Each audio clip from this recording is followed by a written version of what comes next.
Welcome to our tutorial on how to enable automatic updates for Facebook on your PC.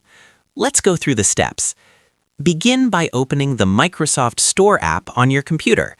If you're unsure where to find it, click on the Start menu and search for Microsoft Store. Next, navigate to the Account menu within the Microsoft Store app by clicking on the three horizontal dots located at the top right corner to access the menu. Select Settings from the options available. It should be the second option listed.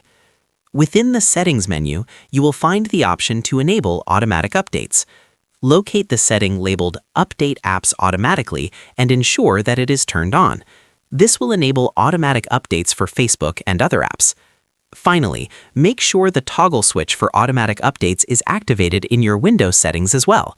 By following these simple steps, you can ensure that Facebook receives automatic updates on your PC, keeping you up to date with the latest features and improvements. Thank you for watching our tutorial. If you found this helpful, please consider liking and subscribing for more tech tutorials.